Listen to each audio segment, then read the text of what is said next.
De acuerdo. Pues bienvenidos a la primera sesión del módulo número 1 del Diplomado Básico de Hematología para el personal de laboratorio clínico. ¿De acuerdo? El día de hoy lo que vamos a tratar de hacer es dar un breve resumen, más bien dar un resumen de todo lo que ustedes vieron en los videos, exponer un caso con respecto a lo que se ha estado viendo en el módulo, en las dos sesiones del módulo, y prepararlos para el cuestionario que ustedes van a presentar y que no va a tener ninguna posibilidad de reprobar a menos que no vea este video. Es la única forma de reprobar. O a menos que no haga caso de las indicaciones que se les dan. Miren, ustedes recibieron una carta de bienvenida y en esa carta de bienvenida viene el temario, vienen las fechas, viene el horario de atención, vienen todas las condiciones que usted requiere saber y que nos hemos enfrentado a lo largo de cada uno de los diplomados para evitar que el alumno nos vuelva a preguntar. ¿Y qué creen? Nos vuelven a preguntar. Y eso solamente tiene que ver con una cosa, no con un error de nosotros, no con un problema de nosotros. Se ve claramente que el alumno no está leyendo, así que por favor les suplico de la manera más atenta que lean, porque también esto les va a servir para el diplomado. Si no leen, se van a perder. Entonces, vean ahí en su carta de bienvenida todas las cuestiones que tienen que ver con su usuario, con su contraseña. Para el usuario y la contraseña en la plataforma, todavía hay personas que hoy, que ya se cumplieron 15 días de diplomado, me preguntan, oye, es que el cuestionario, es que no puedo entrar. Pues seguramente está haciendo algo mal, porque todos sus compañeros ya entraron.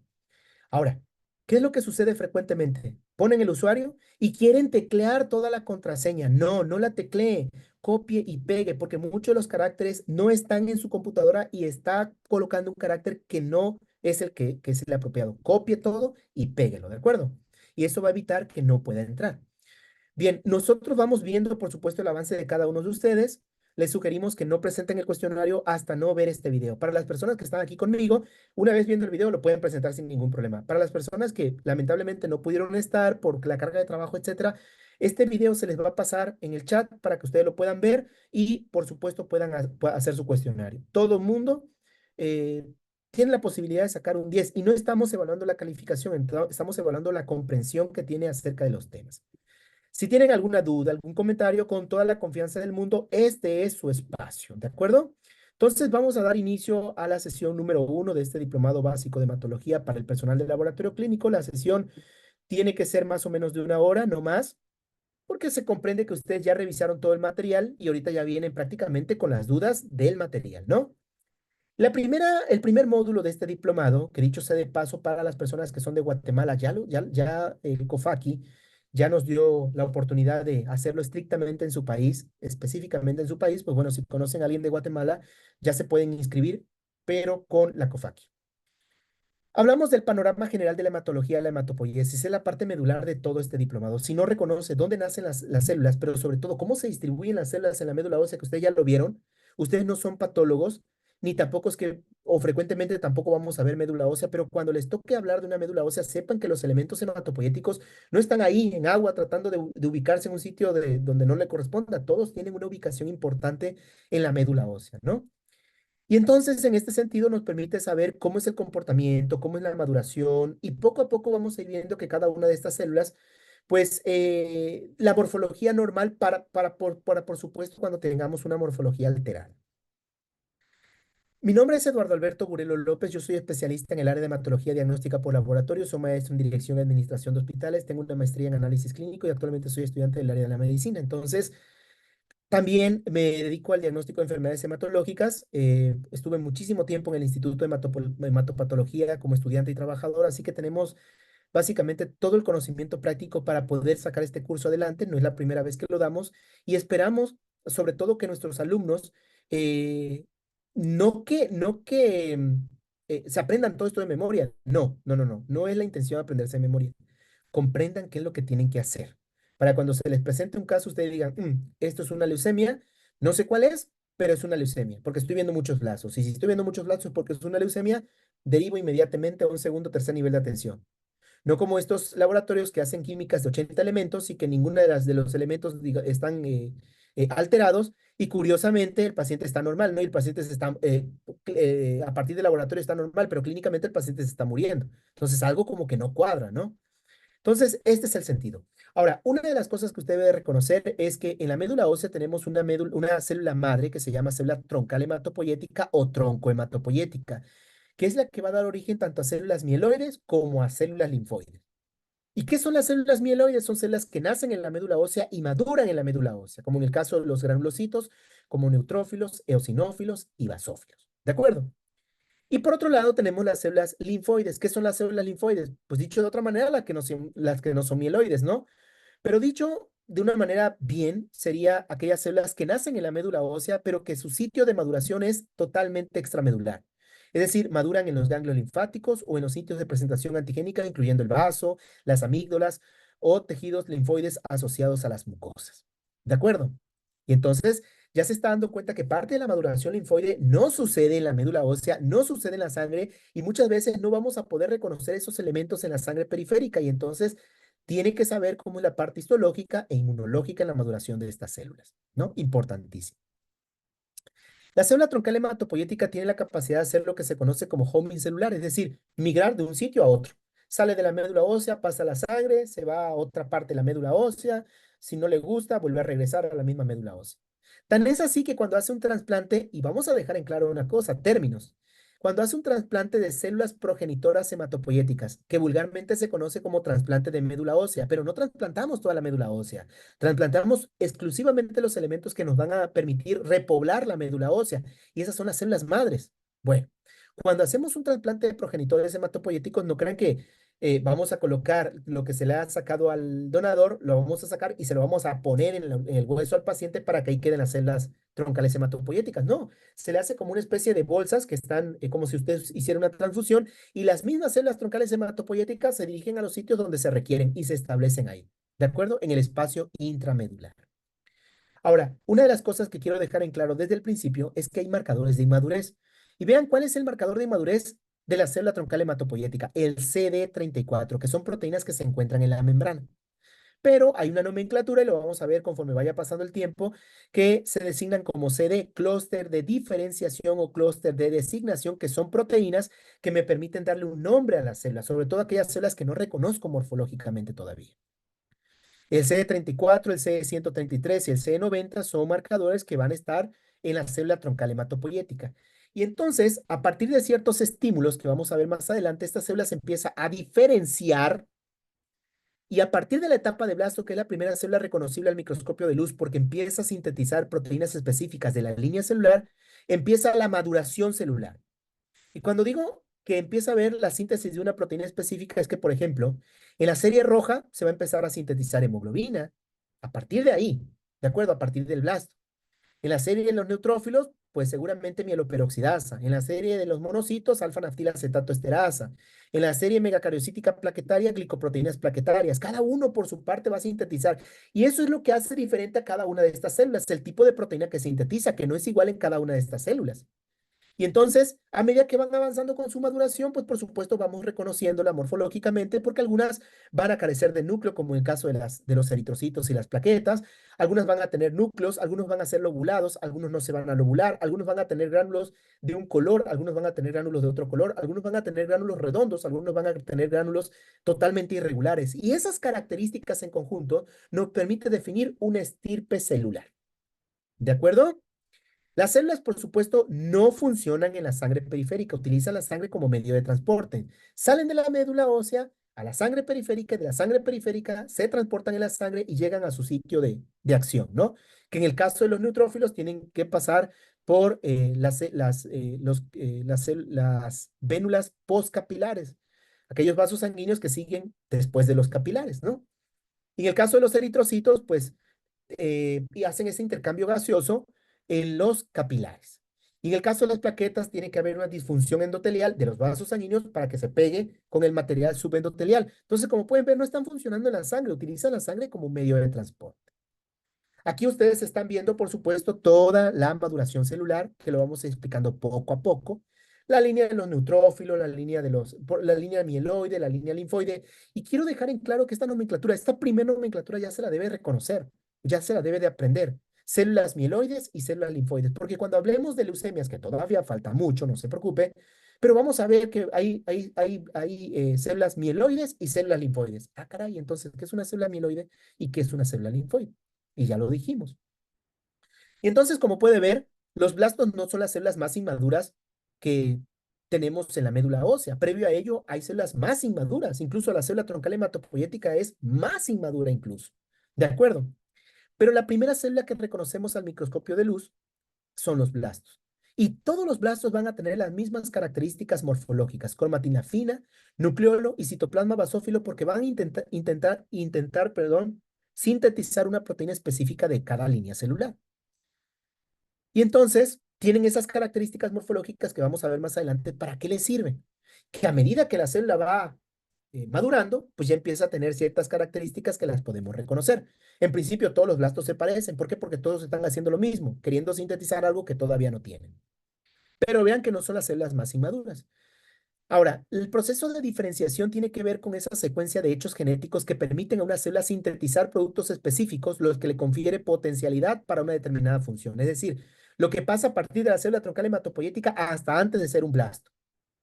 Después de un blasto ya empieza la etapa de maduración, que son todas aquellas secuencias de fenómenos bioquímicos o morfológicos iniciados, por supuesto, por la diferenciación celular, que le confiere a la célula ya una capacidad funcional, ya va a realizar una función.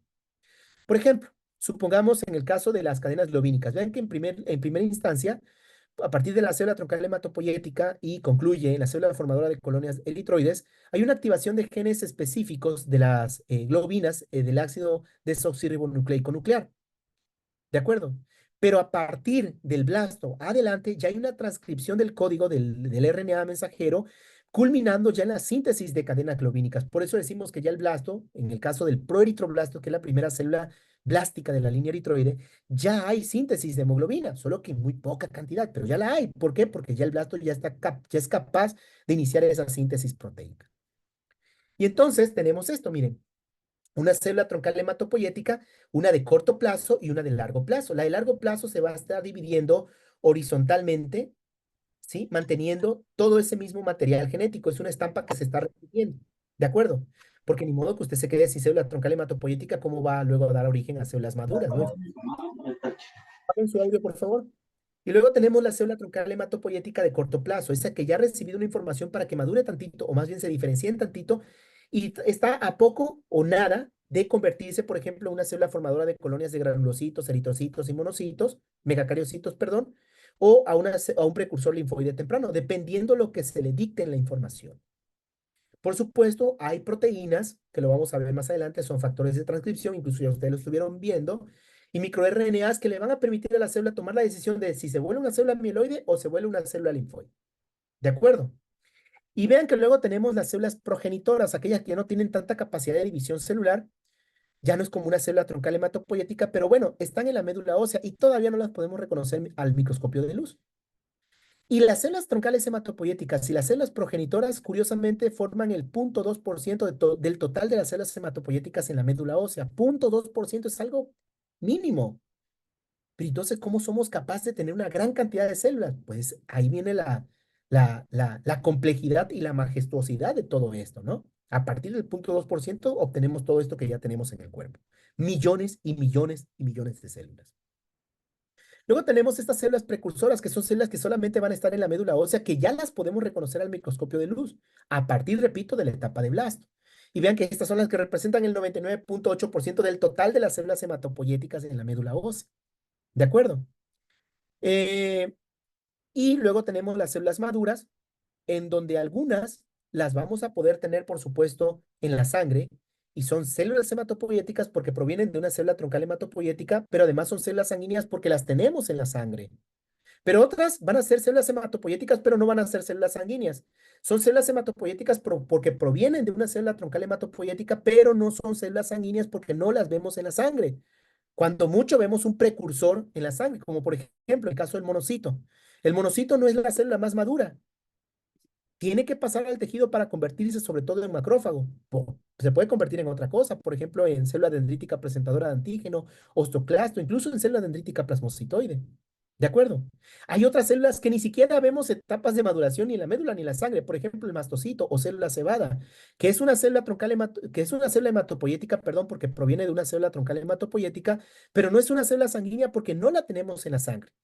Y entonces, en este sentido, puede venir en el cuestionario cuántas células hematopoyéticas existen y cuántas células sanguíneas existen, ¿no? Vamos a contar las células sanguíneas, vean, eritrocito 1, plaqueta 2, 3, 4, 5. No sé si me va siguiendo.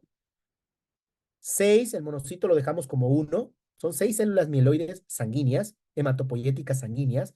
Vamos con los linfocitos. 7, 8, 9, 10, 11 y el linfocito NK 12. Son 12 células hematopoyéticas sanguíneas. Ahora, ¿cuántas células hematopoyéticas hay? Es decir, sanguíneas y las que no vemos en la sangre periférica. Pues son 1, 2, 3, 4, 5, 6, 7, 8, 9, 10, 11, 12, 13, 14, 15 y 16. Son 16 células hematopoyéticas y de esas 16, habíamos dicho que 11 son células sanguíneas. O 12, no recuerdo. Ustedes díganme. ¿De acuerdo? Y entonces, decíamos, no todas las células hematopoyéticas las vamos a encontrar en la sangre periférica. Algunas se restringen estrictamente al tejido. Y entonces hablábamos de esto. Esto es importante que desde ahorita quede claro. Son las características morfológicas de una célula. ¿De acuerdo? En la etapa, vean aquí en la parte de la izquierda, estamos viendo una representación gráfica de un blasto. Cualquier blasto, es lo mismo. Cromatina fina, nucleolo y citoplasma basófilo. ¿De acuerdo? Ahora, ¿qué significa cromatina fina? Que el DNA se está abriendo. Es como, por ejemplo, cuando usted tiene un libro y dice, a ver, quiero leer el capítulo número 4 de hematología. ¿Qué tiene que hacer para leer el capítulo 4 de hematología? Abrir el libro, abre el DNA que está enrollado, pero ahora lo tiene que desenrollar y abrirlo para que sea copiado en forma de RNA mensajero. Proceso que se conoce como transcripción. ¿De acuerdo?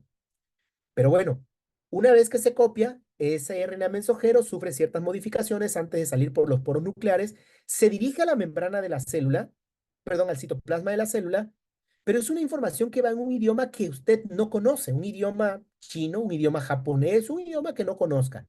¿Qué es lo que tiene que hacer? Buscar un traductor. ¿Y cuál es el traductor por excelencia de una célula? Los ribosomas. ¿Y de qué color se tiñen los ribosomas con la tinción de Romanowski? Cuando digo tinción de Romanowski es la tinción de Gray, Giemsa, Maigrumbal Giemsa, etcétera. ¿De qué color se tiñe? De azul. Así que entre más azul esté el citoplasma es porque más ribosomas tiene la célula. Por lo tanto, en las primeras etapas, yo tengo mucho RNA mensajero porque quiero sintetizar algo, quiero producir algo, pero entonces esa información va en un idioma que no conozco, debo tener muchos traductores, debo tener muchos ribosomas en el citoplasma, esperando que llegue ese RNA mensajero y sea leído y sea traducido y se forme una proteína. ¿Cuál? La dependiente de la célula, ¿no? La específica de la línea celular. Si fuera un eritroblasto o un proeritroblasto, entonces se estaría formando hemoglobina. ¿De acuerdo? Entonces, cromatina fina y nucleolo, perdón, cromatina fina y citoplasma basófilo significan alta transcripción y alta síntesis de proteína. ¿Y por qué los nucleolos? Porque los nucleolos, que son estas zonas blancas que usted está viendo aquí en la fotografía o en la representación gráfica, son los sitios donde se transcribe el RNA ribosomal. ¿Cómo están formados los ribosomas? Por proteína y RNA ribosomal. Ok, si yo requiero muchos ribosomas, voy a requerir RNA ribosomal. ¿De dónde lo obtengo? De una parte del núcleo que se llama nucleolo, que son estas zonas más pálidas que son redondas, ¿no? Que aquí lo está viendo en este proeritroblasto. ¿De acuerdo? Y entonces, ¿qué significa cromatina fina, nucleolo y citoplasma basófilo? Una célula que está transcribiendo mucho y que está iniciando esa traducción o esa síntesis de proteína, que está traduciendo mucho. No es una célula inmadura. ¿Por qué le decimos que no es una célula inmadura o que no son datos de inmadurez? Porque incluso en el orden jerárquico de maduración de las células, de diferenciación y maduración de las células, los blastos no son los más inmaduros son estos.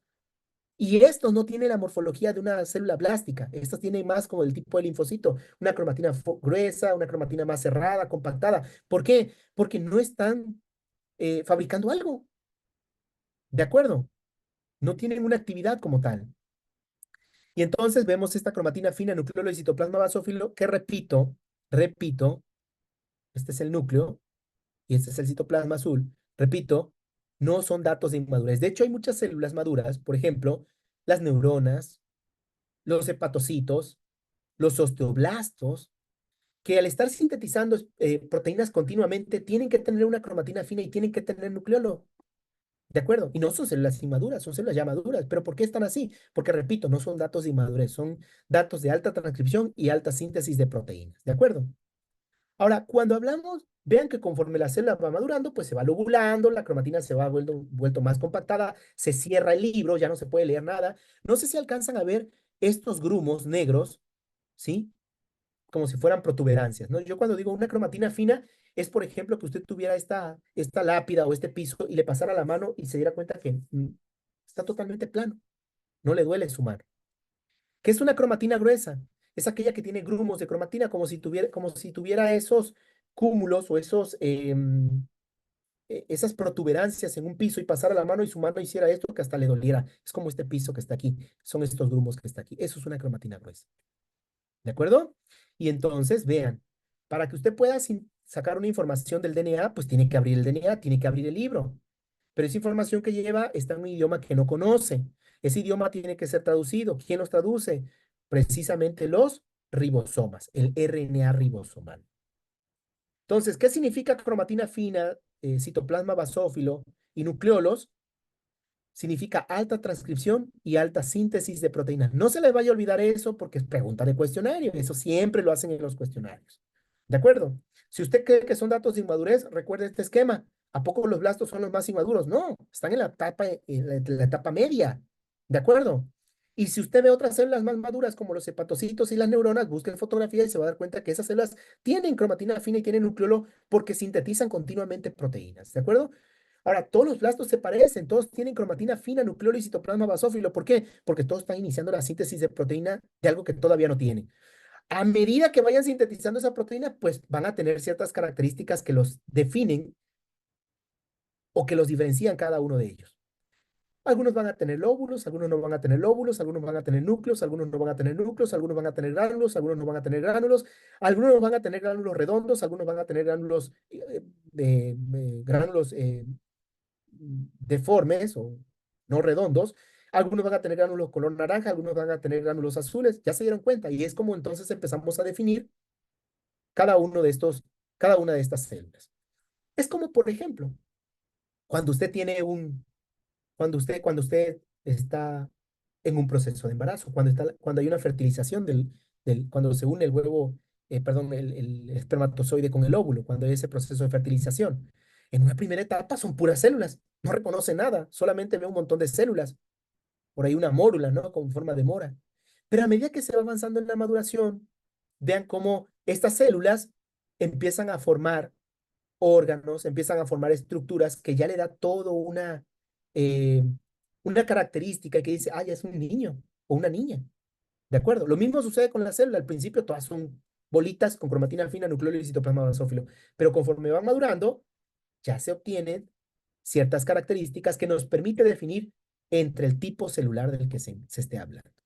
Esto es importantísimo, es la forma de distribución de los elementos hematopoyéticos en la médula ósea. No me voy a profundizar en eso, recuerden que es un resumen.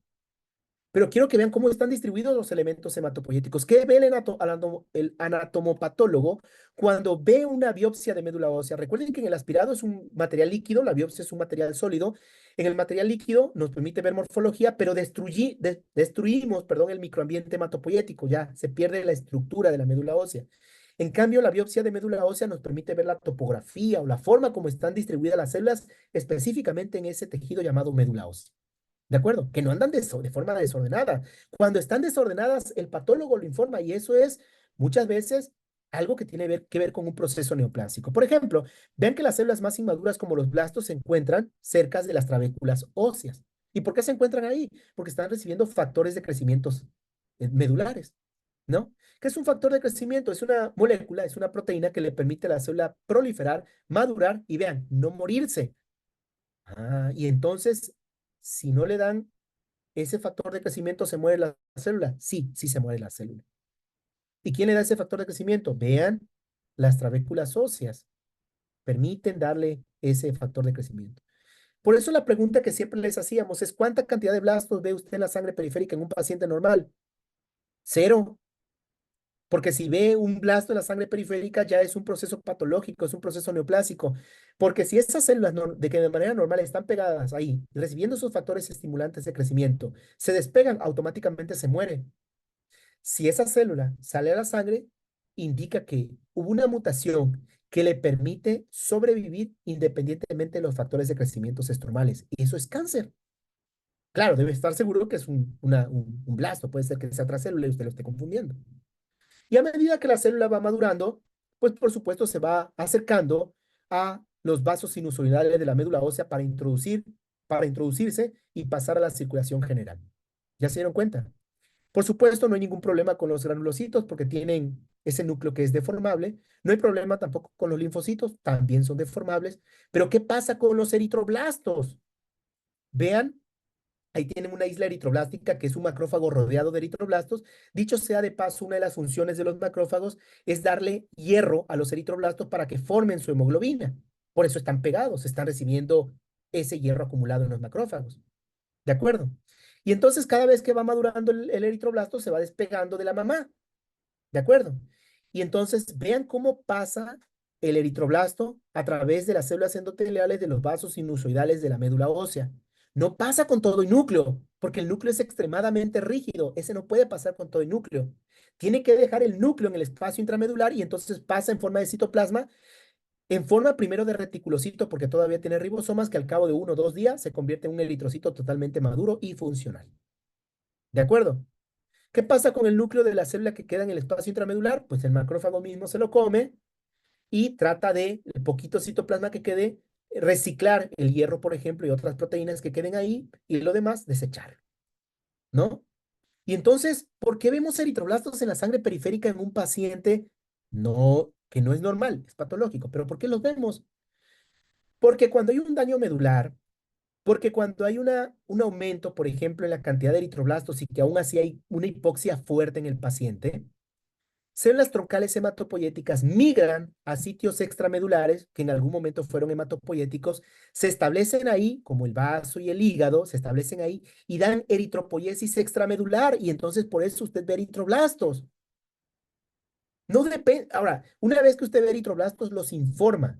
No hay necesidad de decir qué tipo de eritroblasto es porque todos tienen un mismo significado clínico. Es una eritropoyesis extramedular. Ahora, es absurdo decir, si ve uno no lo informa. No, lo informa, porque de manera normal no tenemos eritroblastos en la sangre periférica. Si los hay es porque algo está viendo en la médula ósea que está desplazando células troncales hematopoyéticos a sitios extramedulares.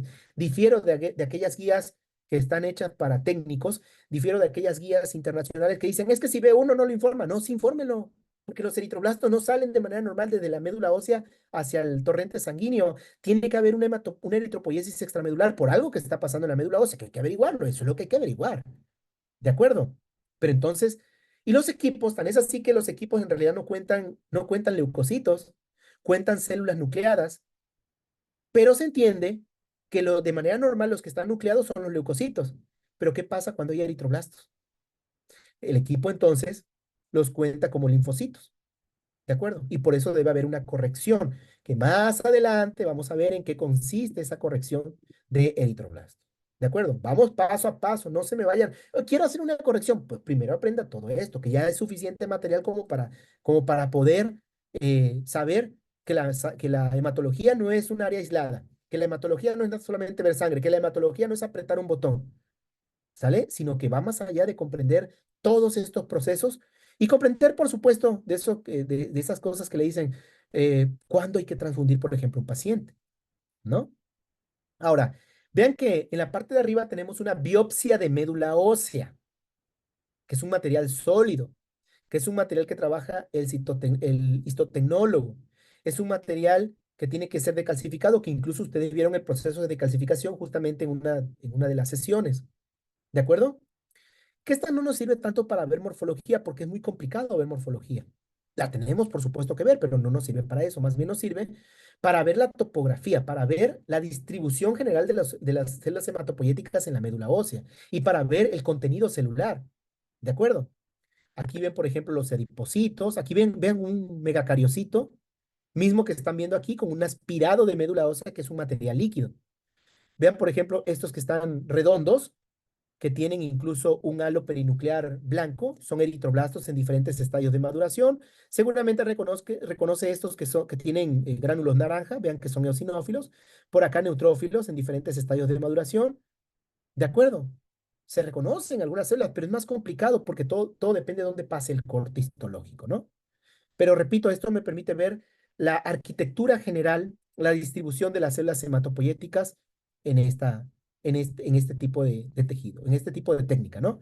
Y el aspirado, en cambio, me permite ver morfología, pero ya no me permite ver la distribución porque como es un material líquido, pues van a andar nadando las células en el material líquido.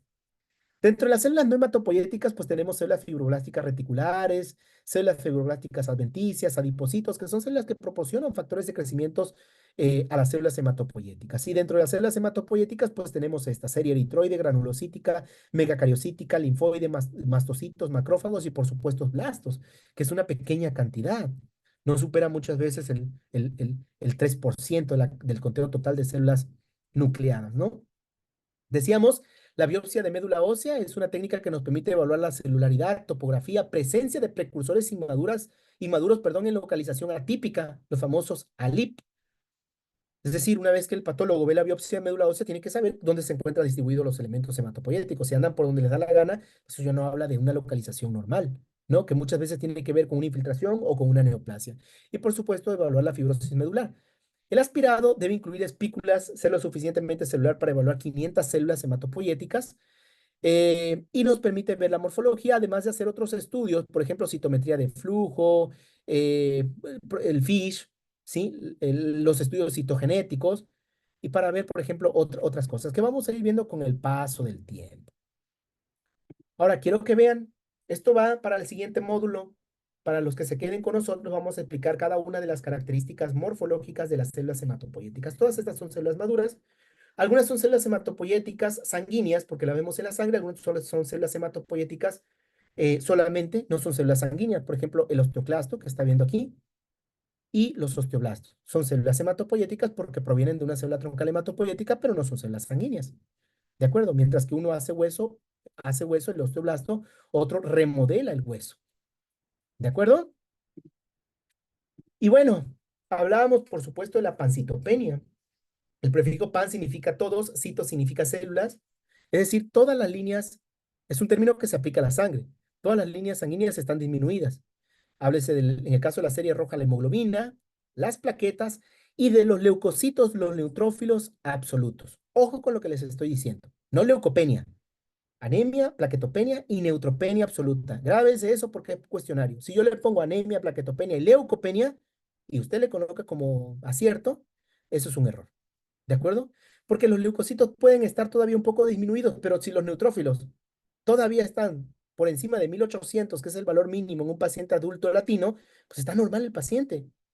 ¿De acuerdo? La pancitopenia no es un diagnóstico, no es una enfermedad, es el reflejo de muchas enfermedades. Algunas son procesos infecciosos, reactivos, algunos son procesos neoplásicos, mieloides o linfoides, algunos se deben a deficiencia de vitamina B12 o folatos, algunos son por una histoplasmosis generalizada, algunos son procesos mielodisplásicos o algunos otros es por una hipoplasia medular, es decir, no existen elementos hematopoyéticos en la médula ósea. Se acabó. ¿De acuerdo?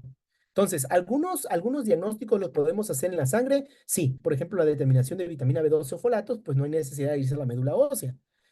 La mayor parte, eso sí, la tenemos que pues ver en la biopsia perdón, en el aspirado biopsia de médula ósea, tenemos que recurrir a esas técnicas, ¿no? Que eso ya lo hace un hematólogo clínico.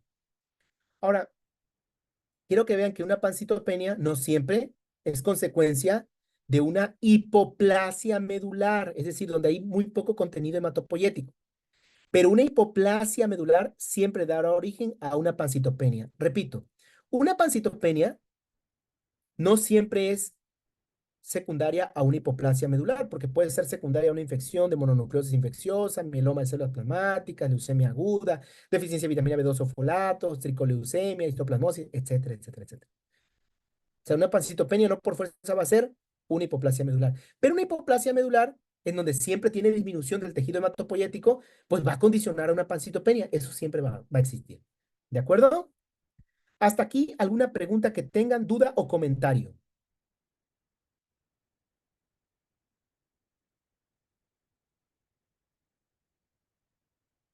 Adelante, levantó la mano, por favor, si es tan amable. Puede escribir o puede abrir su audio y hacernos las preguntas, no pasa nada. ¿Qué tal, Químico? Buenas noches. ¿Sí me oye? Sí, sí, sí, con claridad. Muchísimas gracias. Adelante, adelante. Buenas noches. Una pregunta, Químico.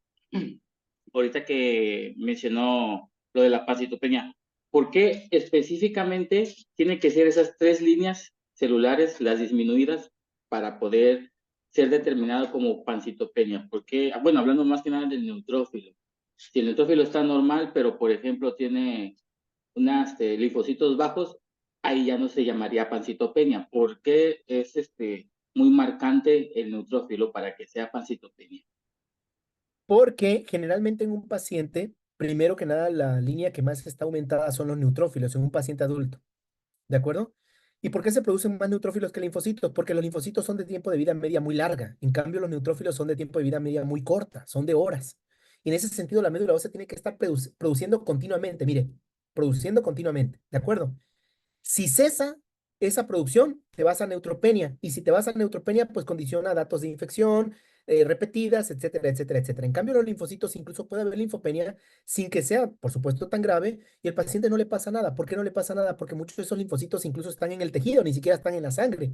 Y con que estén en el tejido, probablemente ya estén haciendo ese proceso de maduración y eventualmente van a aumentar la cantidad de linfocitos para hacerle frente al proceso infeccioso inflamatorio. Cuando los neutrófilos están bajos en una pancitopenia, muy probablemente tiene que ver con el cese de la célula troncal hematopoyética para producir más neutrófilos, que es la línea que más tenemos en un paciente adulto. Por eso cuando decimos pancitopenia, nos vamos con las líneas que se producen más, con las más importantes. La línea roja, hemoglobina. La línea megacariocítica plaquetaria, pues la única, las plaquetas. Y en el caso de los leucocitos, ¿qué es lo que se produce más en un paciente adulto? Neutrófilos. Y si se dejan de producir neutrófilos, pues entonces hablamos de una pancitopenia en el contexto de si están las otras citopenias disminuidas. ¿De acuerdo? Correcto, gracias, Químico. Otra duda en cuanto Sí. al nucleolo. Por ahí me quedó la duda. eh, en el módulo, bueno, en el video, y ahorita igual lo medio explicó, y también estuve yo investigando porque sí me quedó la duda, pero ya para que usted me la resuelva. ¿El nucleolo es una zona de transcripción dentro del núcleo o si es una estructura como tal? Es una zona específica del núcleo, por eso se llama nucleolo, de núcleo, está en el núcleo. De hecho, es una zona pálida, pero se ve así porque ahí en esa zona justamente está el sitio donde se tiene que transcribir el RNA ribosomal. ¿De acuerdo? Entonces sí, es una parte del núcleo. No es un orgánulo o un organelo diferente. Está dentro del núcleo y es una zona específica del núcleo donde se transcribe el RNA ribosomal. Se ve redondo porque así lo vemos, pero en realidad es una zona que se está abriendo para copiar ese RNA ribosomal.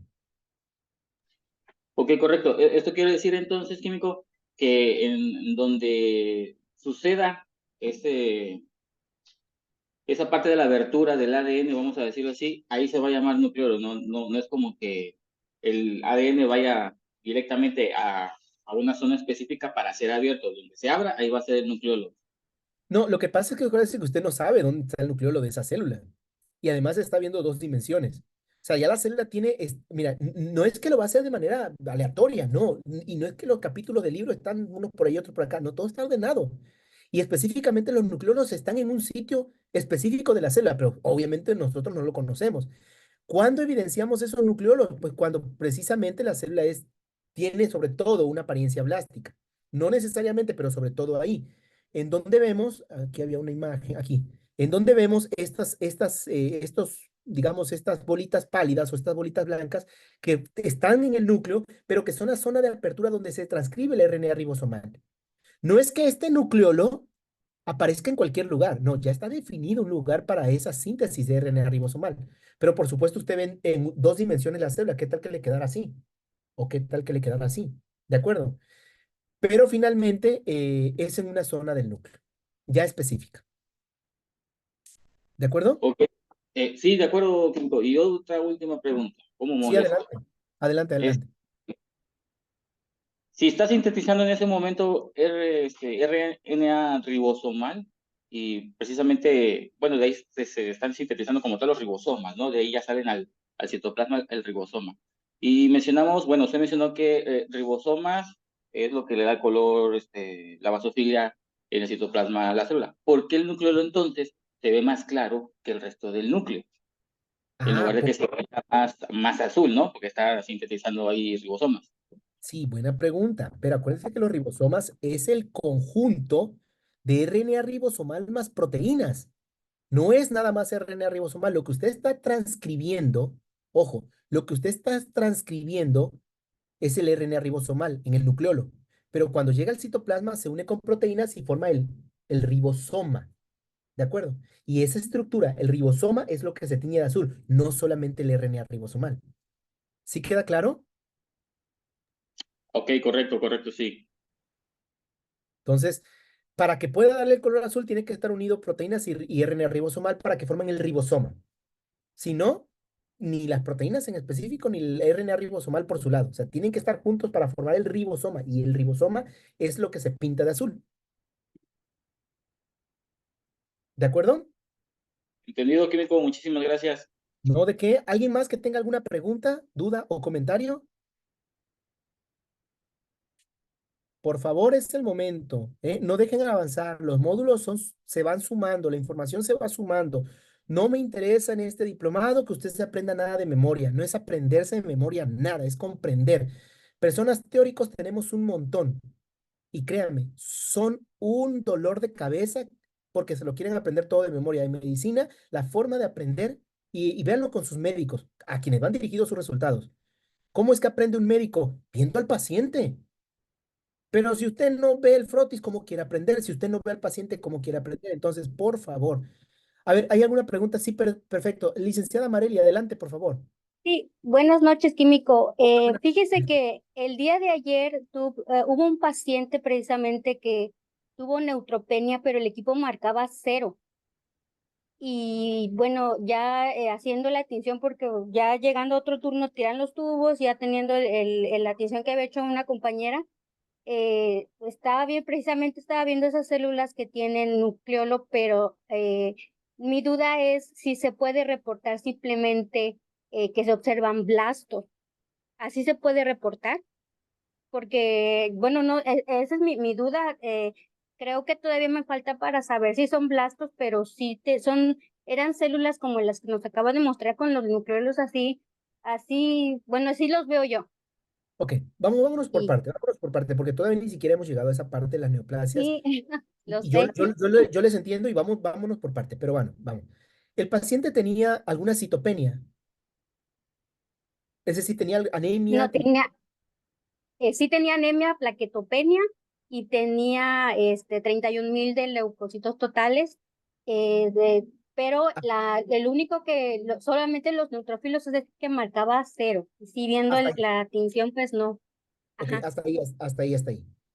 ok. Recuerden, nunca, nunca, nunca vaya a cometer el error, y esto va para todos los que están aquí en este diplomado. Nunca cometa el error de hacer una revisión morfológica si no tiene la biometría hemática. Porque los Ujú, pacientes que tienen una leucemia van acompañados frecuentemente de anemia, plaquetopenia, neutropenia, pancitopenia, leucocitosis, etcétera, etcétera, etcétera. No puede ser una biometría normal y que acá en el diferencial me esté dando anormal.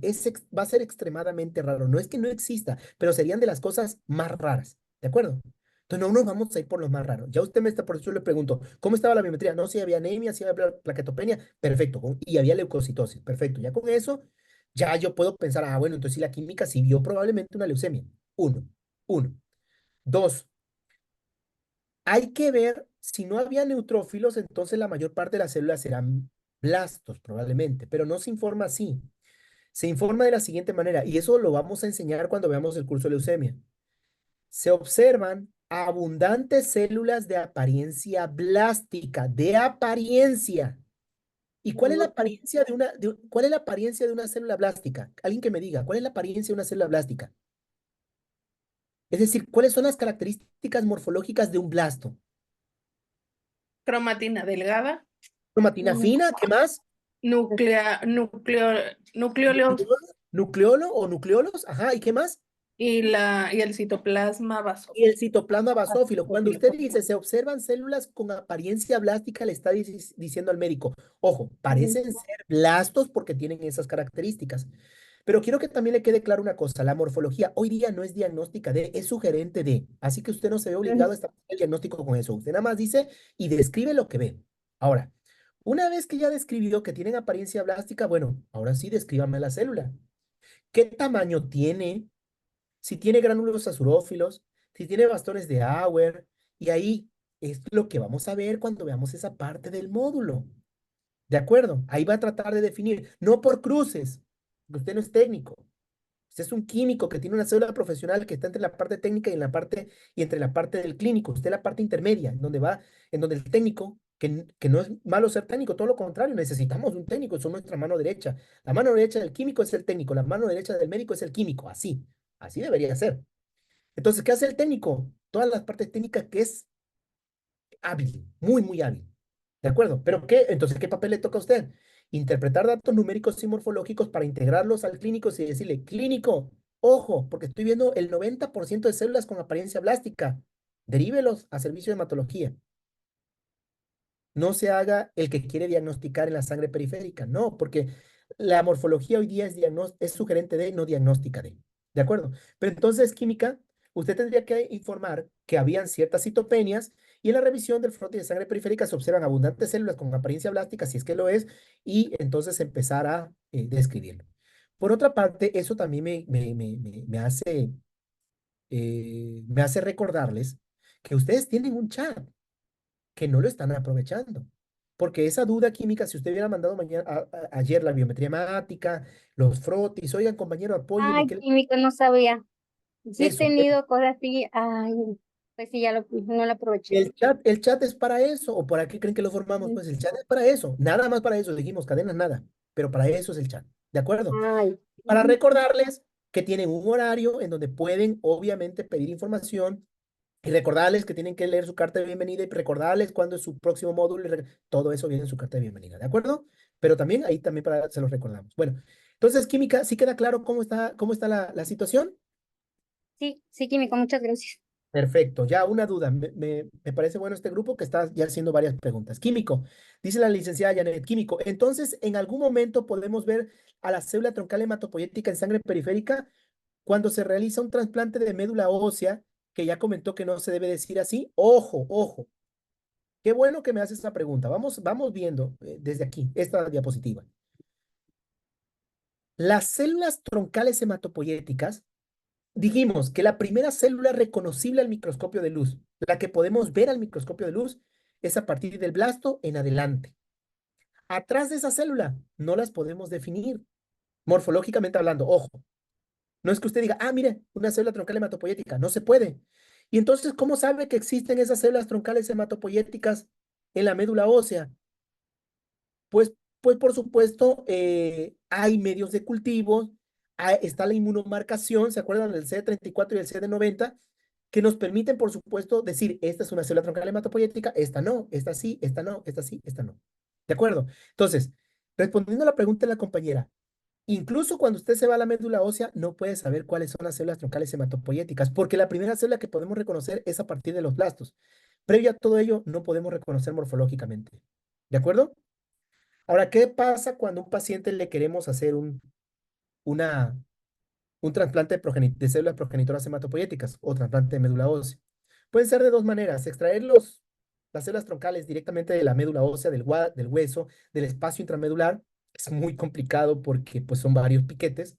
O darle un factor, un medicamento que se llama filgastrin, que es un factor de crecimiento estimulante de granulocitos con otro medicamento para que despeguen a las células troncales hematopoyéticas y pasen a la sangre. Entonces, por método de aferesis, voy captando y recolectando las células y por el CD34 voy entonces ya cosechando las células, solamente las que me interesan, que sean las células troncales hematopoyéticas, pero no las vemos morfológicamente.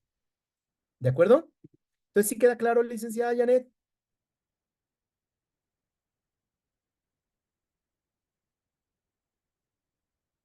Perfecto. ¿Alguien más que tenga alguna pregunta? Esta es tu sesión en vivo. Bueno, vamos a pasar entonces em, al Kahoot. Pónganse muy, muy, muy pendientes de esto porque seguramente de aquí va a venir su cuestionario. Entonces yo diría que se pongan pendientes de... Aquí está, aplicación. Deme un momento, por favor, en lo que abre la Kahoot. ¿De acuerdo?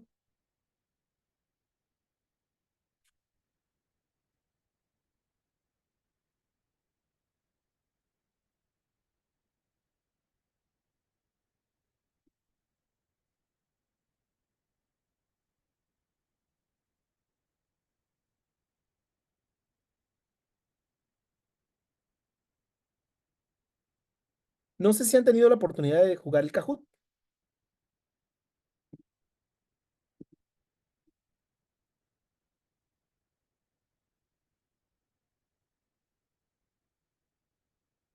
Pero bueno, Sí, perfecto, perfecto. Entonces aquí le doy en continuar aquí. Le doy aquí. Cerrar. O sea, aquí, aquí. Permitir. Está abriendo el Kahoot, ¿eh? Bueno, les explico cómo va a estar la situación. Es este de hematopoiesis módulo 1. Ahí está. Permitir. Ahí está. De acuerdo. Sí están viendo la pantalla, ¿verdad? Del Kahoot. Sí, sí la están viendo, sí. sí, Aquí. Perfecto. Sí. Entonces, módulo 1, vamos a empezar. Ok. Dice, prepárate para unirte. Entonces, para empezar, lo que tienen que hacer es irse a la página de Kahoot, www.kahoot.it. Les va a pedir un PIN, coloquen este número y automáticamente van a entrar.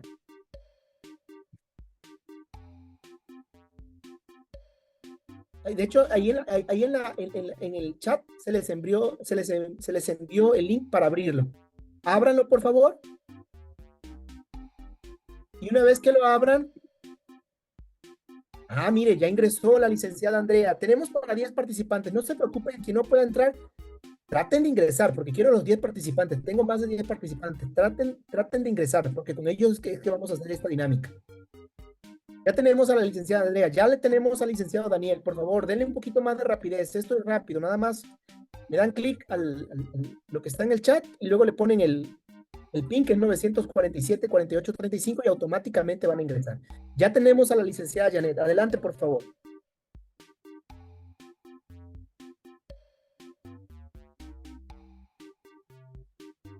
Por favor, me apoyan los demás. Tenemos solamente 3 participantes. 4, licenciado Santos, ahí está.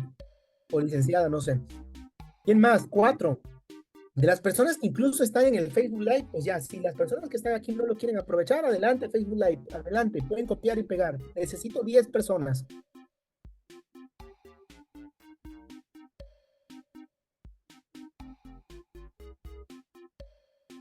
Ya tenemos a la licenciada Esmeralda, ya tenemos 5. Más participantes, necesitamos otros 5, por favor. La licenciada Yadira, adelante, gracias. 6. Nos faltan 4.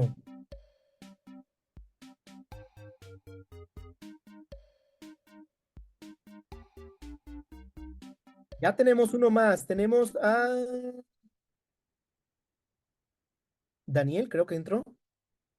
Ya tenemos 7. Licenciada Fátima, gracias.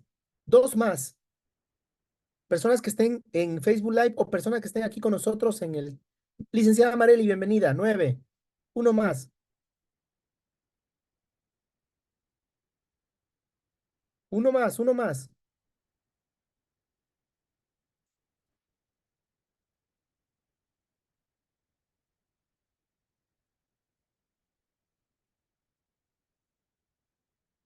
Necesitamos uno más. Acuérdense, nada más tienen que colocar W o darle ahí en el chat. Perfecto, Liliana, ya tenemos los 10. Los que no pudieron ingresar, y digo porque van a resolver el cuestionario. Mucho ojo, ustedes quienes van a participar, mucho ojo los que no están participando. ¿De acuerdo? Porque de aquí seguramente vienen muchas preguntas de su cuestionario. 11. Caray, no sabía yo que me permitía más participantes. Pero bueno, vamos a empezar.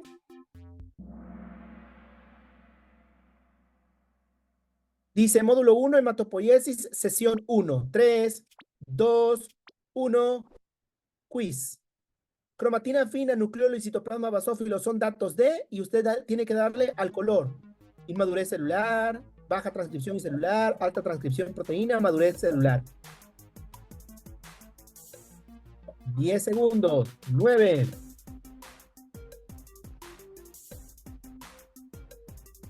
¿Qué significan esas características? 9 respuestas, 2 se quedaron. Fíjense. Dijeron la mayor parte que alta transcripción y alta síntesis de proteínas, otros dijeron que inmadurez celular. Fíjense cómo lo repetimos tanto, tanto, tanto. Le dijimos, no son datos de inmadurez celular porque la cromatina fina, nucleolo y citoplasma basófilo lo tienen las células de apariencia blástica y sin embargo los blastos no son las células más inmaduras.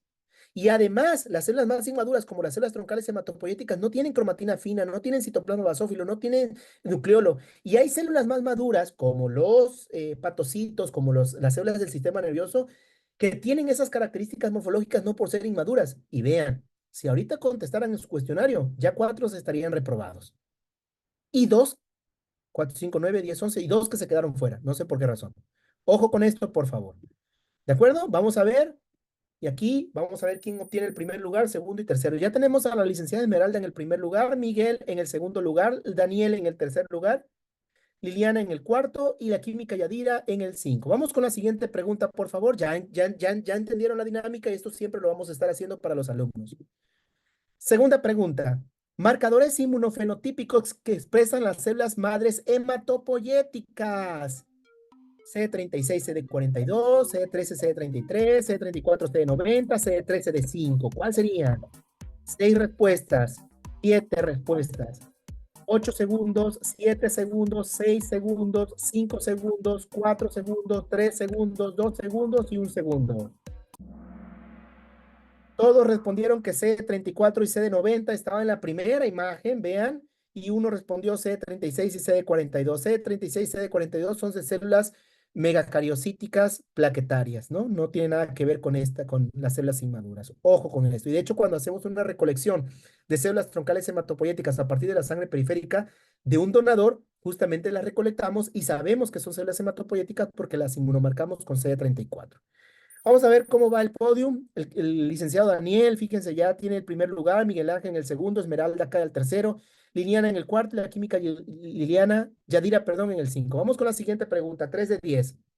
Biopsia de médula ósea del paciente de 75 años con diagnóstico de síndrome mielodisplásico multilinaje, patología, 80% de celularidad, interpretación.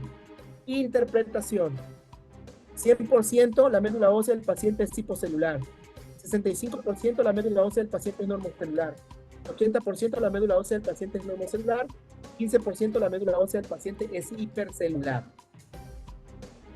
75 años con un 80% de celularidad. Vamos a ver. La respuesta correcta. A ver, vamos, bien. Biopsia de médula ósea de paciente de 75 años con diagnóstico de síndrome mielodisplásico de múltiples líneas. La biopsia de médula ósea reportó en patología que hay un 80% de la celularidad.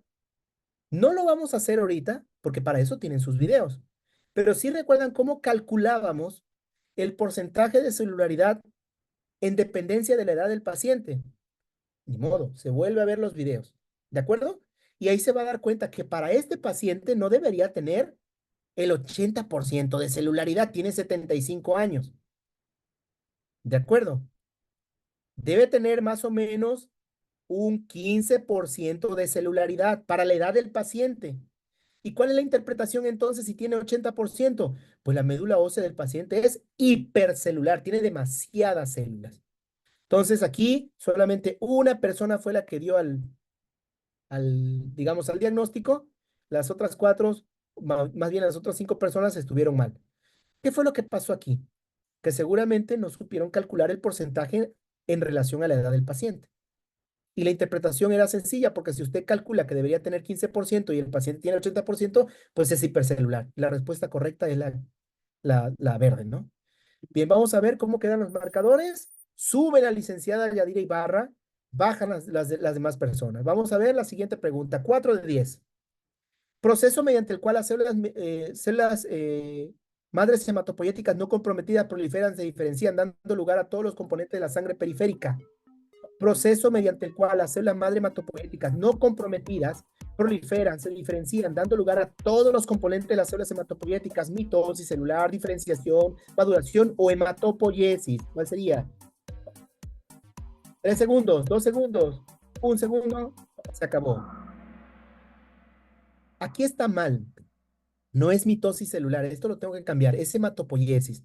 El proceso mediante el cual las células madre hematopoyéticas se empiezan a diferenciar, madurar y por supuesto dar origen a todas las líneas celulares. Pues hematopoiesis. ¿De acuerdo? Aquí esto lo tengo que cambiar. Realmente aquí el que contestó azul debería estar bien. Mil disculpas, eso es algo que tengo que cambiar. Pero bueno, recuerde que es hematopoiesis, no es mitosis celular. Y le digo recuerde porque eso va a venir ¿en dónde? En su cuestionario. Vamos a ver el podio. Mil disculpas para aquellos que respondieron bien en esta pregunta y lamentablemente pues la química liliana sube de puntos, sube al primer lugar. Los megacariocitos en la médula ósea se ubican estratégicamente en la zona, lo vieron en el esquema, lo están viendo aquí, los vieron en sus videos, en la zona perisinusoidal, centromedular, cerca de las terminaciones nerviosas o paratrabecular. Perisinusoidal, alrededor de los sinusoides, centromedular, en el centro de la médula ósea, cerca de las terminaciones nerviosas o paratrabeculares. Por supuesto, en la zona perisinusoidal. ¿De acuerdo? Alrededor de los vasos sanguíneos. ¿Y por qué está situado ahí? Porque introduce su pseudópodo para liberarse en forma de plaquetitas. Ahí estratégicamente tiene que estar. ¿Qué pasaría si estuviera en la zona centromedular, en el centro de la médula ósea? Eso es una localización inusual. O estuviera en la zona de las trabéculas óseas, ahí están los blastos, no debería estar ahí el megacariocito, ¿de acuerdo? Esas son células, esas son localizaciones inusuales. La respuesta correcta es en la zona alrededor de los vasos sinusoidales que están en la médula ósea. Vamos a ver los marcadores. La química liliana sigue conservando el primer lugar, la química esmeralda sube, el químico Miguel sube. Vamos con la siguiente. ¿Cuál de las siguientes muestras le permitiría diagnosticar una aplasia medular? Sangre periférica en EDTA, biopsia de médula ósea, cariotipo de sangre periférica o aspirado de médula ósea. ¿Cuál le permite diagnosticar una aplasia medular o una hipoplasia medular?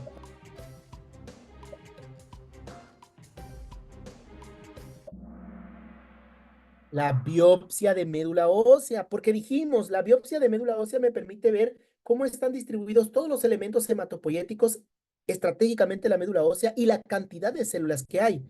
En el aspirado usted jala y a veces sucede que como en el aspirado hay vasos sanguíneos, lo que pica es el vaso sanguíneo, uno de los vasos como si estuviera picando vena y se trae médula ósea hemodiluida.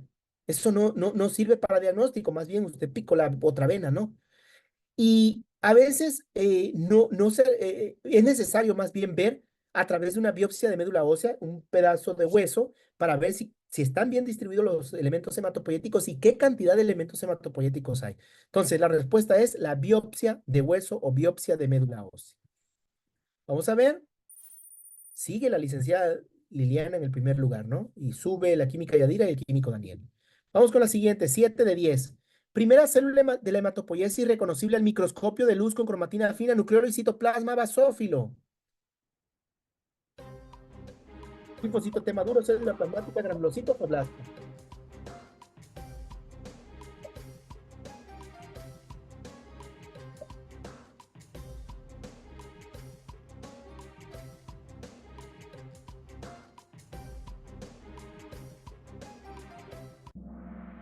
Perfecto. Todos contestan. Bueno, uno, por ahí, ojo, ese que dijo célula plasmática, cromatina fina, nucleolo y citoplasma basófilo, son características de las células blásticas. No son datos de inmadurez, son datos de alta transcripción y alta síntesis de proteínas. Vamos con la siguiente, 8 de 10, ya vamos terminando. Célula madre que da origen a todas las células hematopoyéticas del cuerpo. Ojo, Hemangioblasto, progenitor mieloide, mieloblasto o célula troncal hematopoyética, stem cell.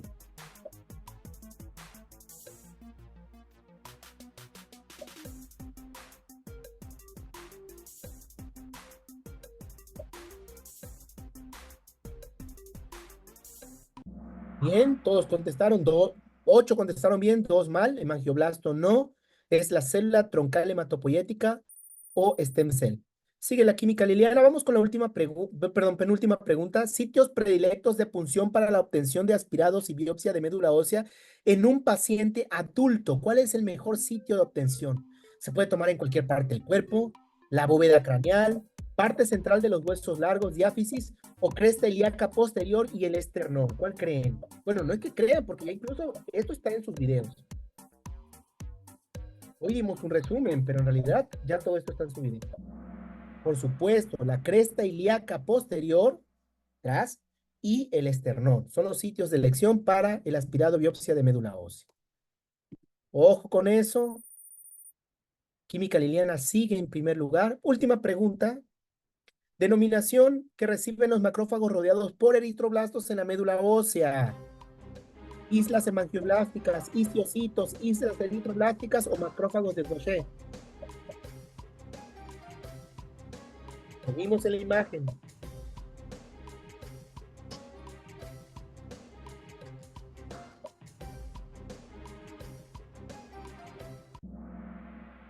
Perfecto. Islas eritroblásticas, no tiene nada que ver las células de Gaucher o macrófagos de Gaucher. Y bueno, vamos a ver, tercer lugar, licenciado Daniel. Segundo lugar, Química Yadira. Y primer lugar, la química Liliana, ¿no? Entonces, pues ahí tienen. Esto es lo que vamos a estar haciendo continuamente en las sesiones en vivo, que no deben durar más de 1 hora. Ya ahorita nos llevamos un poco más de tiempo, pero bueno, no pasa nada porque hoy se hicieron preguntas y eso es lo más importante. ¿De acuerdo? Entonces, ya para concluir, vamos a ver el caso clínico que se supone ya estamos a punto de concluir. Hay algunas preguntas aquí en el caso clínico. Vamos a ver.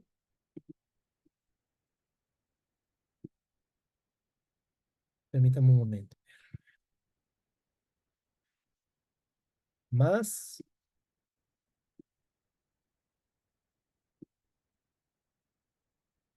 En el chat deben tener una serie de preguntas. Si las tienen, por favor me confirman que tienen una serie de preguntas en el chat. Sí. Perfecto. Lo vamos a ir contestando en dependencia de cómo vayamos avanzando. No se vayan adelantando, por favor. Entonces, fíjense muy bien. Aquí tienen el caso clínico. Se trata de un paciente masculino de 63 años. Es enviado por su médico a nuestro centro de diagnóstico por pancitopenia, probablemente secundaria mielodisplasia.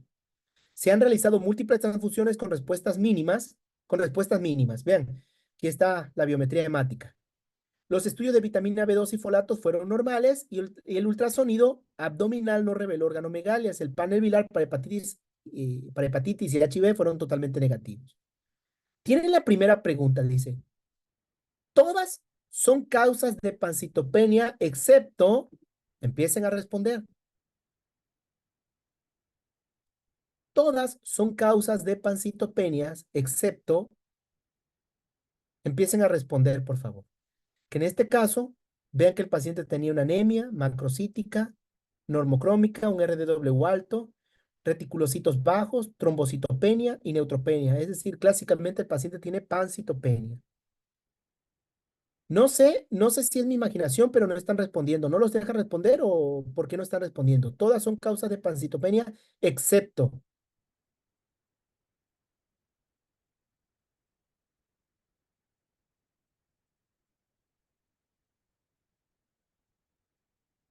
¿Me confirman si alguien ya votó?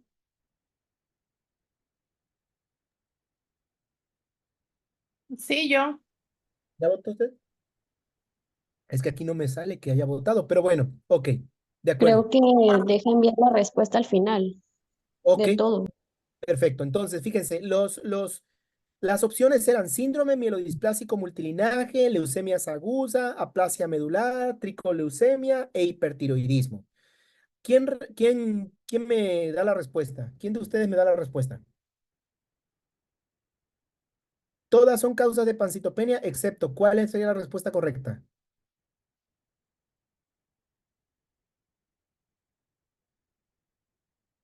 De las personas que están en línea, adelante, por favor, díganme.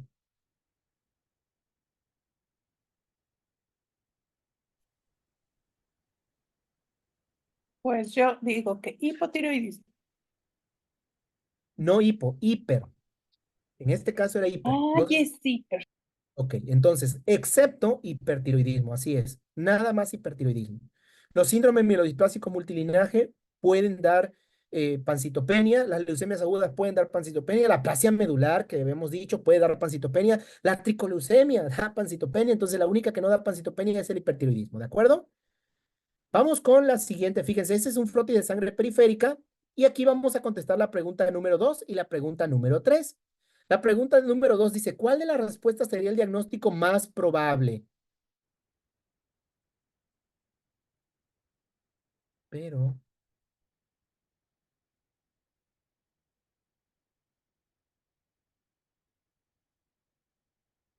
viendo la biometría, viendo la fotografía del frotis de sangre periférica, dependiendo las opciones que tengan, ¿cuál es la más probable? Las opciones son aplasia medular, síndrome mielodisplásico multilinaje, tricoleucemia, leucemia aguda y anemia megaloblástica. ¿Cuál de esas, viendo la imagen y además, por supuesto, contemplando la biometría hemática y los estudios que se hicieron previamente, cuál de estas sería el diagnóstico más probable?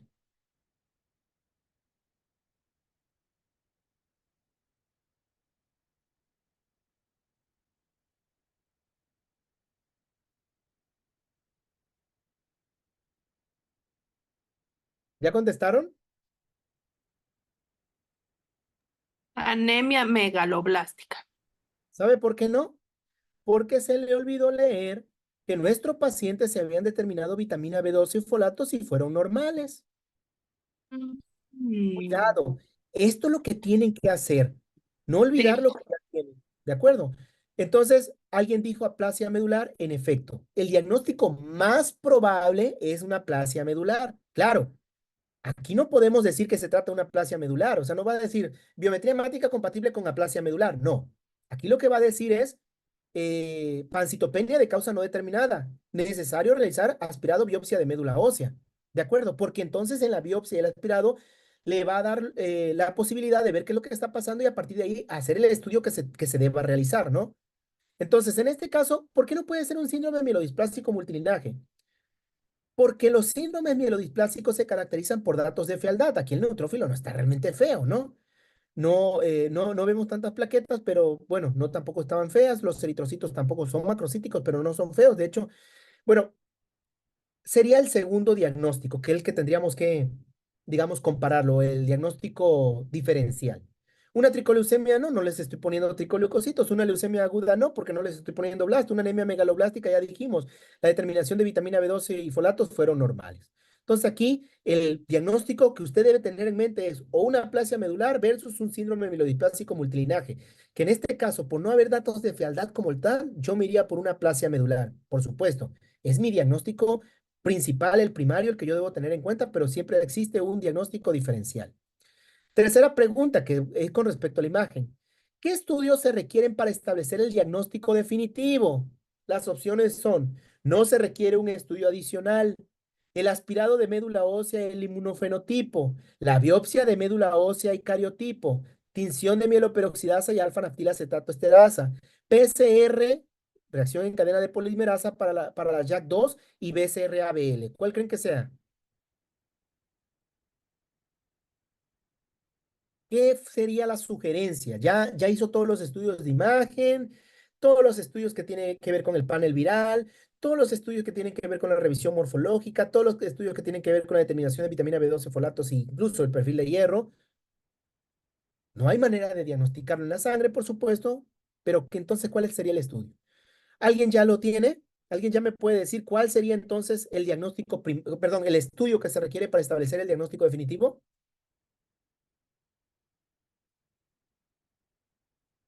Así es, una biopsia de médula ósea y un cariotipo. ¿Y por qué? ¿Por qué sugerimos el cariotipo?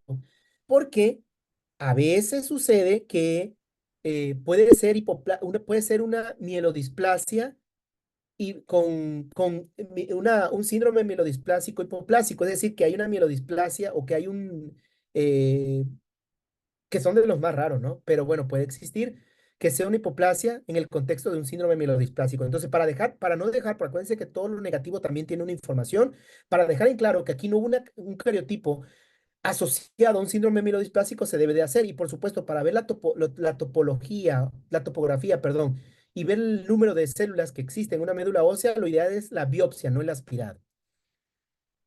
Ahora, ya uno ya contestó la pregunta 4. ¿Cómo pudo haber contestado la pregunta 4 si no vio el aspirado de médula ósea? Eso es increíble. No se salten, por favor. Hagan las cosas en orden. Por eso sucede que... En fin, bueno, aquí tienen el aspirado de médula ósea. Si ustedes se dan cuenta, esto es el estroma medular. Podríamos haber pensado que picamos un vaso sanguíneo de los que se encuentran en la médula ósea y que lo que obtuvimos fue una médula ósea hemodiluida, pero tenemos estroma medular que nos indica que no fue un vaso sanguíneo, fue realmente médula ósea. Y vean, no hay tantas células hematopoyéticas. Vean por aquí, se ven unos cúmulos. Pero por supuesto, esto no es la mejor forma de evidenciar una hipoplasia medular o una aplasia medular. Vean aquí, incluso están viendo, por ejemplo, macrófagos que tienen exceso de hemosiderina, que si le hacemos una tinción de PERS, están repletos de hierro, porque estos pacientes, o este paciente en particular, estaba recibiendo continuamente transfusión, transfusión, transfusión, y por cada transfusión se repleta de hierro. Si usted le hace un perfil de hierro completo a este paciente, que de hecho se le hizo, pues tenía una ferritina mayor a 1000, ya se le tenía que dar quelantes de hierro, como el XJ, ¿no? Y entonces, esta es la biopsia de médula ósea. ¿Cómo ven la biopsia de médula ósea? Les estoy diciendo, el cariotipo fue normal. Entonces, ¿cuál sería el diagnóstico definitivo? Ahora sí, yo no sé cómo alguien ya contestó que fue dentro de estas opciones y no había visto la biopsia de médula ósea. Debe ser tan buen morfólogo que con la sangre periférica diagnostica. ¿Cuál sería el diagnóstico definitivo? Las opciones son pancitopenia secundaria aplasia medular grave, pancitopenia secundaria síndrome mielodisplásico, pancitopenia secundaria deficiencia de folatos, pancitopenia secundaria deficiencia de vitamina B12 o pancitopenia secundaria a leucemia aguda. ¿Cuál sería el diagnóstico?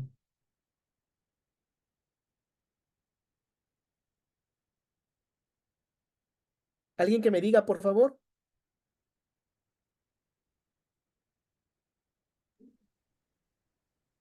Citopenia secundaria, aplasia medular grave.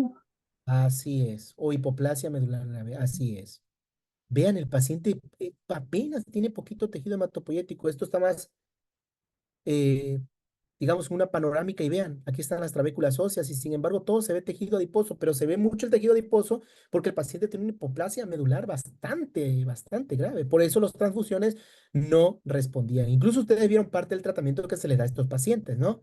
Para que de alguna manera, mucho tiene que ver, o alguna de estas pancitopenias están asociadas justamente a una disregulación del sistema inmunológico y por eso se les da, por ejemplo, tiroglobulina, ¿no? A algunos, por ejemplo, se les da este medicamento que hace las veces la trombopoyetina, el trombopac o avatrombopac, por ejemplo, ¿no? Que también estimula las células troncales hematopoyéticas a que maduren hacia hacia las líneas celulares. Entonces, aquí tienen, el diagnóstico no fue una mielodisplasia como originalmente nos los habían comentado, no tenía datos morfológicos de mielodisplasia, pero por supuesto el diagnóstico no se establece en sangre periférica, se establece en la médula ósea. ¿De acuerdo? ¿Hasta aquí alguna pregunta que tengan? ¿Duda? ¿Ya están listos para el examen? ¿Ya están listos para el cuestionario? Ya lo pueden presentar cuando ustedes deseen. Pero la pregunta es si ya... ¿Perdón? No, todo bien. ¿Todo bien? De acuerdo. Solamente para las personas que nos están viendo en línea, bueno, ya tienen, miren, no me dejan a mí decir esto, pero lo vamos a decir como en secreto. Muchas de esas preguntas vienen en su cuestionario. Si usted vuelve a ver el video, va a tener un 10 en su cuestionario. Porque la intención no es reprobarles. La intención es que usted sepa interpretar. No, tenemos un montón de morfólogos. Todos quieren ser morfólogos. Todos quieren ser morfólogos. Sí, morfólogos tenemos un montón. Necesitamos gente que interprete. sobre todo aquellos que están en el primer nivel de atención, que diga, veo cuerpos de DEL, veo granulación tóxica, veo datos de hipermotilidad, veo vacuolas citoplásmicas en neutrófilos, y aunque los leucocitos están normales, es una paciente en estado de gestación. Caray, estos datos sugieren un proceso inflamatorio agudo o un proceso bacteriano. En un paciente en estado de gestación, ¿cuál es la primera causa? Que puede aumentar los leucocitos o que puede estimular los leucocitos. Díganmelo ustedes.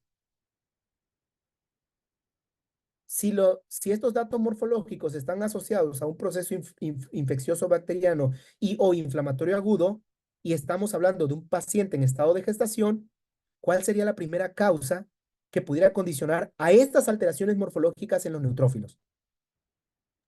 Una Es decir, inflamación. una inflamación. ¿Pero de qué? ¿De dónde? ¿Qué es lo que más sufre una paciente en estado de gestación? Es decir, ¿cuál es el tipo de infección recurrente que tiene una paciente en estado de Vías gestación? urinarias. Y entonces, ¿qué le tendría que sugerir? Un examen Un general de examen. orina. ¿Y quién hace el examen general de orina? Pues ¿El químico o el médico? Entonces, ya se dieron cuenta, eso es lo que tiene que hacer. Yo estoy viendo un examen, yo estoy viendo una biometría hemática y no veo leucocitosis, no veo neutrofilia, pero veo datos morfológicos de estimulación, de aceleración en la maduración. Entonces digo, a ver, es una paciente en estado de gestación. Y me pregunto, ¿cuáles son las causas que conllevan a inflamación o infección en un paciente en estado de gestación? Infección en vías urinarias. Me doy la vuelta y le pregunto a mi compañero, oiga, ¿cómo está la orina? Un montón de leucocitos, un montón de bichos, está por todo, tiene todo de todo. Ah, perfecto. Entonces, eso es lo que está estimulando. ¿Y cuál sería el diagnóstico? Datos morfológicos asociados a infección del tracto urinario. Véase el resultado del examen general de orina. Así. No que muchos empiezan a hacer el palabrerío en toda la interpretación, en todo es el espacio que le dan. El quisocito es una cruz. El trepanocito es una cruz. Morfologías que dice están asociadas a un patrón característico de una enfermedad y le dice, como le dice las guías internacionales, es que si es una cruz, no vale la pena. Bueno, ¿o vale o no vale la pena? Porque, a ver, ¿cómo le haría para describir a la persona que le gusta? Tal vez tiene ojos azules, tiene cabello largo, tiene tez morena, tiene una nariz pequeña. Y entonces, ¿cómo la describiría? Ojos azules, una cruz. ¿O la tiene o no la tiene? Pues así describe las células y así nos enseñaron nuestros anatomopatólogos. Vaya ahora a un reporte de patología y vea cómo describen. No describen por cruces, describen. Se observan abundantes células infiltrando, y la descripción les sirve a ellos para dar una sugerencia. Eso es lo que tiene que hacer. Pero bueno, hasta ahí es donde tenemos que llegar en el diplomado básico de hematología para el personal de laboratorio clínico. Todavía estamos en pañales, todavía estamos viendo la médula ósea y nos va a tocar ver más médula ósea porque todavía no hemos terminado, ¿de acuerdo? Ahora, ¿por qué coloco esta imagen? Porque las personas estrictamente que son de Guatemala o del centro de Centroamérica, cualquiera puede ingresar, por supuesto, pero este diplomado en particular fue hecho por el COFACI, por el Colegio de Farmacéuticos y Químicos de Guatemala. Vamos a iniciar el 15 de agosto. Es un diplomado exactamente igual al que lleva usted. Así que no es que usted esté invitado, pero queremos hacer esta promoción para las personas que nos están viendo en línea. Si se quieren unir a nuestro diplomado básico de hematología para el personal de laboratorio clínico, lo puede hacer a través de la COFACI. Y los que son de Guatemala, Honduras, El Salvador, aquí ya tienen un diplomado básico de hematología. No me interesa, vamos a partir de la parte morfológica, por supuesto, pero no me interesa formar más morfólogos porque se están quedando como técnicos. Lamentablemente aquí en México tenemos una institución prestigiada, la mejor, no del rumbo como decía él, sino del mundo, que usted ya la conoce. El doctor es el mejor del morfólogo del mundo, no del rumbo, sí, de acuerdo. Pero él nunca pensó que al hacer la especialidad, el especialista se iba a hacer técnico. Entonces, ¿para qué estudiar la especialidad? La especialidad está hecha para que usted sea la mano derecha del especialista clínico, del hematólogo clínico. ¿Qué necesita el hematólogo clínico de usted? Averígüelo. Y entonces, cuando usted está hablando de sombras de Gumprich y peleando si son o no son sombras de Gumprich, el hematólogo dice, pues es que me interesa más cómo está la hemoglobina, cómo están las plaquetas, cuánta cantidad quizás hay de prolinfocitos, y si hay algún estudio de imagen que me soporte que hay infiltración en diferentes partes del cuerpo, adenopatías o crecimiento del vaso, del hígado. Que usted me diga que es una leucemia linfocítica crónica, está bien, pero no lo puede diagnosticar en la sangre. Y además, la neoplasia linfoides no se diagnostica con morfología, requieren de la inmunofenotipificación. Y eso es un estudio que se hace en el segundo nivel de atención. Pero le preguntan, químico, ¿cómo está la beta 2 microglobulina? No, no sé, no la hice. Cuando es un marcador de elección para muchos linfomas, incluso neoplasias no hematopoyéticas, y usted está peleando si es una célula o no de Gumprecht. Químico, ¿cómo está la deshidrogenasa láctica? No la cuantifiqué. Bueno, no le toca eso a usted sugerirla dentro de sus reportes. Entonces, señores, no necesitamos más morfólogos que no correlacionen la parte morfoclínica de los pacientes. Necesitamos más personas que hagan esa parte de la integración del conocimiento. Porque las que están en el laboratorio, todos quieren hacerse especialistas en hematología y se olvidan que el laboratorio es... ¿Alguien sabe de orinas? ¿Alguien sabe de microbiología? ¿Alguien sabe de inmunología? El laboratorio está enorme, ¿no? Entonces, no todo es hematología. En el primer nivel de atención no todo es hematología. Nos llega de todo, y a todo hay que entrarle. Por supuesto, hay quien es más diestro en hematología, etcétera, etcétera, etcétera, ¿no? Y uroanálisis es un área padrísima, padrísima, padrísima, que requiere revisión morfológica. Hace poco, en uno de estos, bueno, hay personas que incluso, mi respeto para los que dan orina, la verdad que mi respeto, mi respeto. Pero hay laboratorios que no te hacen la revisión morfológica. Dios mío, nos hemos enfrentado a cada cosa que dices, no tiene ni pie ni cabeza. Le dijeron que tenía una infección porque tenía leucocitos de no sé cuánto en la tira de orina. Le iniciaron tratamiento eh, y le volvieron a hacer el examen general de orina y le reportaron otra vez leucocitos en la orina. Y dice el médico, bueno, ya cómo, pues si le estoy dando tratamiento, revisamos la orina y un bicho. Pero la tira de orina sí marcaba leucocitosis, leucocituria. ¿Cuáles son los? Eso lo sabe su maestro de orina. Pregúntele a su maestro de orina, oiga, ¿cuándo puede dar leucocitos positivos? Tenemos muchos maestros de orina que son excelentes, excelentes. Yo conozco muchos de ellos que son de aquí de México y lo pueden aprovechar. Ahí están sus cursos. ¿Y saben qué es lo más importante? Que son personas que saben de práctica, no solamente de teoría. Hay quien da hematología. Dice, voy a hablar de hematología. Yo no sería capaz de hablar de cardiología nada más porque me leí un libro de cardiología. No, hombre. ¿Cómo es que se atreven a dar hematología sin haber visto un caso? Entonces, señores, por favor, ya pueden contestar su cuestionario. Creo que ya incluso ya está aperturado. O déjenlo un tiempo más. Solamente les recuerdo una cosa. Tienen su carta de bienvenida donde vienen las fechas en donde inicia el siguiente módulo. Si tienen alguna duda, algún comentario, ahí está el chat. Y por favor, en el chat se hacen las preguntas.